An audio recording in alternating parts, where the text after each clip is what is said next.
À tous, il y a tout juste 80 ans, les combats de la Première Guerre mondiale s'achevaient après avoir fait 9 millions de victimes de toutes nationalités. La France entière commémore aujourd'hui cet anniversaire. Dès hier, les cérémonies ont commencé à Rotonde, la même où fut signé l'armistice de 1918. Jacques Chirac a rendu hommage aux soldats de la Grande Guerre. Le président n'est pas revenu sur la polémique qui l'oppose à Lionel Jospin. Le Premier ministre avait choisi la semaine dernière de réhabiliter les mutins du chemin des Dames.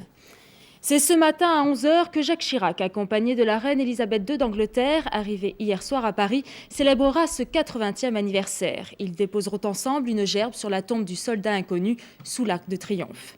France 2 vous fera vivre en direct cet événement et retransmettra l'intégralité des cérémonies. Les prises de position se multiplient pour demander son départ, mais Roland Dumas reste déterminé. Dans un communiqué, il a fait savoir qu'il n'avait pas l'intention d'abandonner ses fonctions à la présidence du Conseil constitutionnel.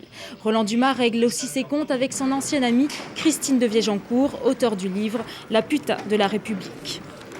Après 22 mois d'incarcération, François Santoni retrouve la liberté. L'ancien dirigeant d'Aconculta avait été mis en examen dans le cadre d'une affaire d'extorsion de fonds.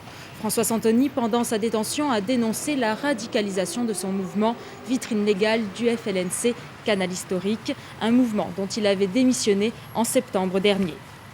En Israël, Benjamin Netanyahou réunit le Conseil des ministres qui devrait approuver l'accord signé avec les Palestiniens à Way Plantation aux États-Unis. Le Premier ministre israélien avait annulé dimanche dernier cette réunion après l'attentat qui avait fait 2 morts à Jérusalem. Football pour terminer, Marseille reste en tête du championnat de France de première division. Il a remporté hier soir son 7e match consécutif en battant Nancy 3-2. C'est l'attaquant Florian Maurice qui a marqué 2 buts pour le compte de l'OM à la 11e et à la 78e